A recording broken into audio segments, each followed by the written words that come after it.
Hello, everybody, and welcome to the latest installment of Mego Museum Mint Off Card, where we take the newest retro action figures, as we call them, Remegos, and let you have a look inside. Our subject this week are not one, but two characters from Star Trek The Next Generation.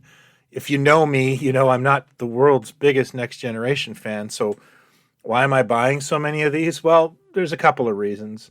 One is that they came on the ToysRUs.ca website long before they've shown up in America, and I wanted to seize the opportunity. And two, I thought they kind of looked neat. I am a Mego fan. I am a Mego file, if you will, and I like the way these figures kind of look.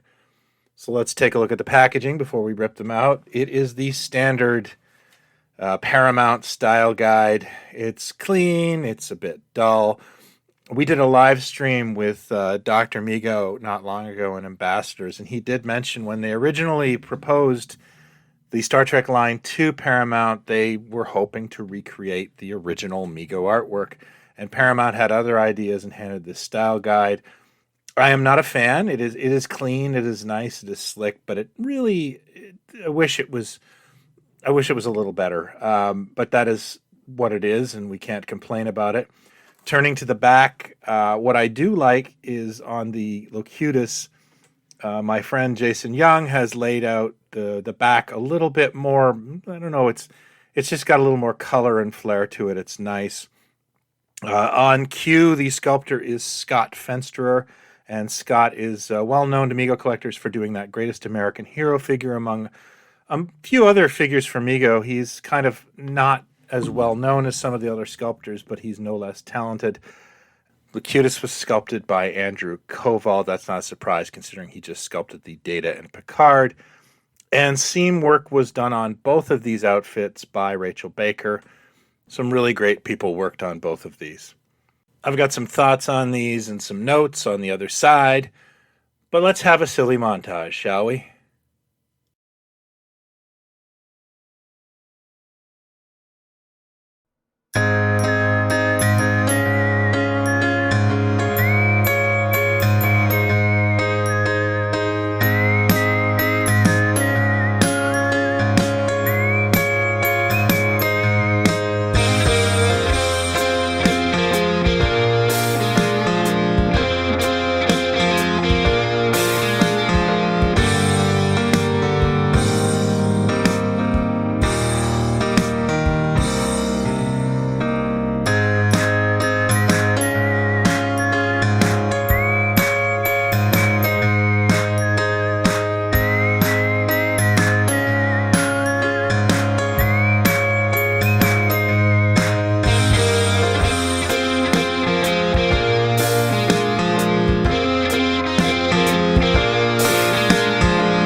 So there you have them, folks. Q and Locutus of Borg from Mego Corporation.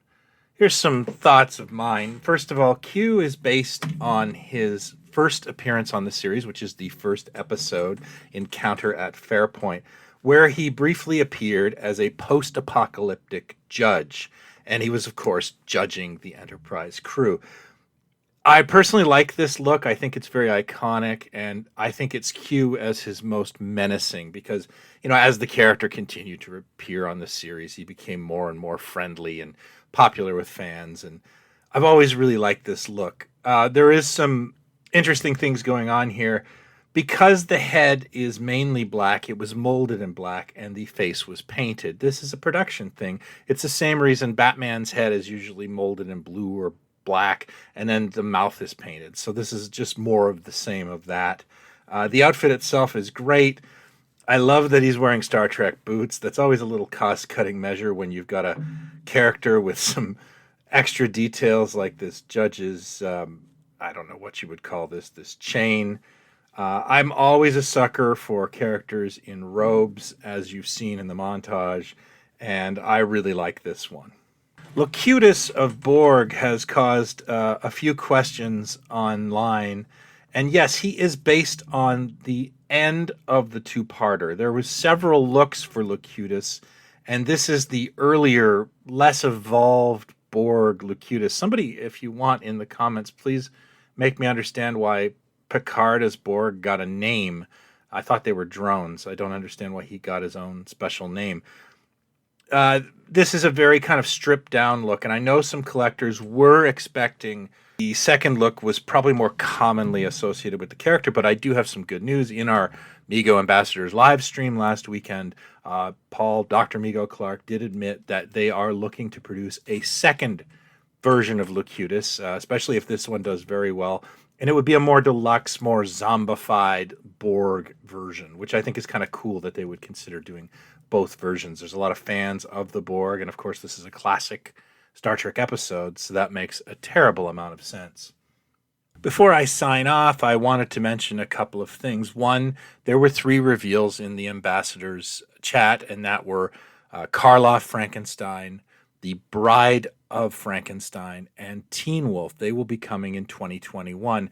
The other thing that was mentioned, and it was confirmed, is that new Mego figures will be coming to Target sometime around the end of March. So that's nice. There'll be Walmart and Target, possibly with different varieties of figures. We don't know yet, but these are exciting times to be a Mego collector. Right now on the Toy Ventures Magazine Facebook page, we have a contest running until this Friday. All you have to do is like and comment on the photo, and you can win every publication in this photo.